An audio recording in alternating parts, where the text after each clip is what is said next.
Alright guys, what's going on? Welcome in. So Joe Douglas just wrapped up his pre-draft press conference, and in this one I wanted to break it down. Now, quick little disclaimer, the Jets didn't live stream the actual press conference, but the Jets videos account on Twitter was slowly releasing small little video clips as the press conference was going on, and of course there was tons of beat reporters there as well. So let's not waste any time, let's jump right in.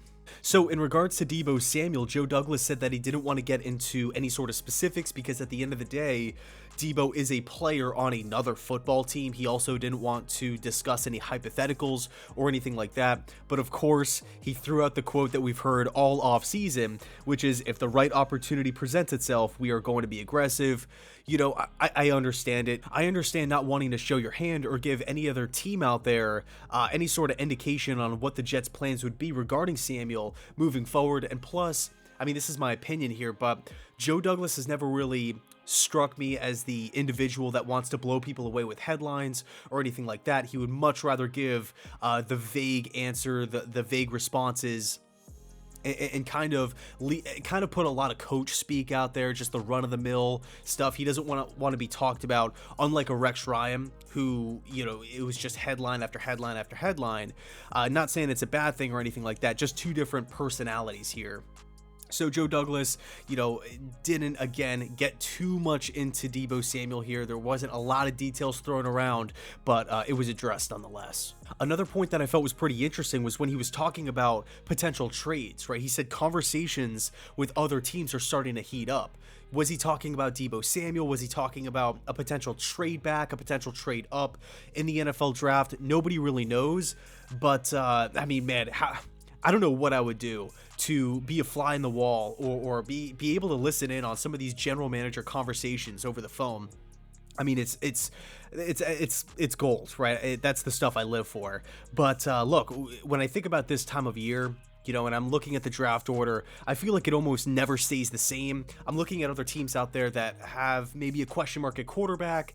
Obviously, there's a couple quarterbacks in this draft that are expected to go in round one, guys like Malik Willis, Kenny Pickett, and the rankings are all over the board. So I expect there to be some movement in the NFL draft. I really do. I can't say who exactly is going to be moving. I can't really say who's going to be moving back, maybe moving out of the first round, but I really believe that there will be some heavy movement in the NFL draft.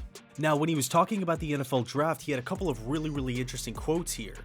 He started things off by basically saying the plan is going to be best player available. Okay, the BPA approach has been well documented. We've heard it over and over and over again throughout the years, specifically with Mike McCagnon. That was his big thing, just best player on the board at pretty much at all times. So it's not anything out of the ordinary, but here's where it gets interesting. Joe Douglas said that they have 10 players on their board that they feel really good about selecting in the first round. That's awesome because the Jets have the 2 picks within the top 10.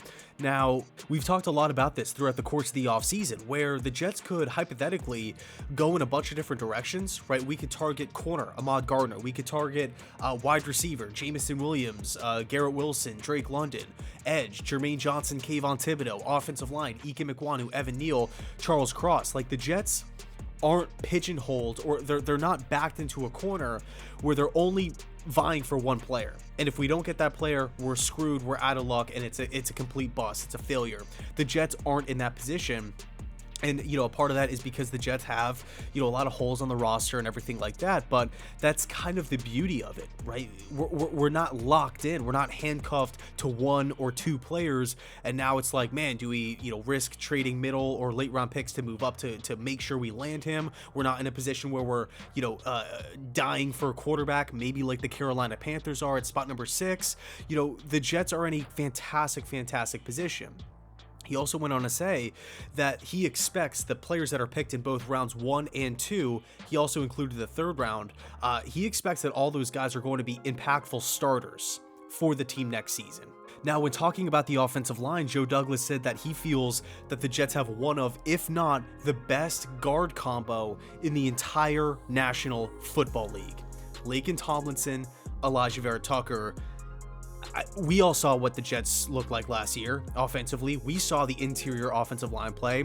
It was putrid. Okay, Zach Wilson being rushed, had a very hard time establishing the run through the inside. it was not a strong suit. I would say it was probably that and tight end were the two weakest positions on the offense. And we went out and we spent big money on Laken Tomlinson, one of the top guards in the NFL, a guy who has experience playing with Mike LaFleur. He fits the system. He knows exactly what to do, and he's going to be coming in at that left guard position. We're moving AVT over to right guard. Okay, so he's still a really young player with that upside. I'm hoping AVT continues to grow. I mean, he's such a versatile player. I don't have any doubts about him, failing at the right guard position or anything like that. But the point is, we have two really, really solid players at a major position of need a season ago. I'm really, really excited to see what Tomlinson brings to this team, not just on the field, but also off the field with the leadership and everything like that. Obviously, with the 49ers, he has won a ton of games. He knows what winning football looks like. He's participated in a Super Bowl. I think it's important. I don't think that should be swept under the rug by any means. Here's probably the headliner of the press conference, Mekhi Becton. Joe Douglas said that Mekhi Becton is not attending voluntary workouts, and that he actually is still working out. It's just down in Dallas, and he's doing it by himself. Okay, so there's been so much speculation surrounding Mekhi Becton's health, his future. What's he going to look like? Will he be ready? Will he be healthy? Will he get hurt again? Okay, dealt with the plantar fasciitis, dealt with a concussion, had the season-ending injury last season, obviously got hurt in week 1 against Carolina, and it just seemed like there was no clarity, no timetable on anything throughout the course of the regular season. I mean, Saleh was asked about it numerous times, and it just seemed like just a massive question mark, and nobody really knows what's happening here. Okay, so I know that it might rub some people the wrong way that he's not attending the voluntary workouts, especially because everybody else is there, I believe, outside of Connor McGovern, but I think he's actually having a baby, so understandable. But these workouts are voluntary. Okay, so I mean, if these were mandatory and Becton was skipping, yeah, there would be a major issue here, but because they are voluntary, it is what it is. It's not the best look, right? Like, I understand the optic sense of it, but they are voluntary, okay, at the end of the day. So I feel like Becton was the top 15 pick here. He was the first round pick that Joe Douglas made. He has a lot of expectations, not just for this upcoming season, but for years beyond, to come in and win the left tackle job or start at right tackle. I mean, he has to come in healthy. He has to come in ready to go, and there can't be any sort of setbacks. Okay, this whole thing was one big confusing mess a year ago. Let's put it to bed. Let's keep last year, and let's start 2022 with a clean slate. And I'm totally pumped to see what Becton looks like. I'm anxious for it once everything really starts getting going in motion.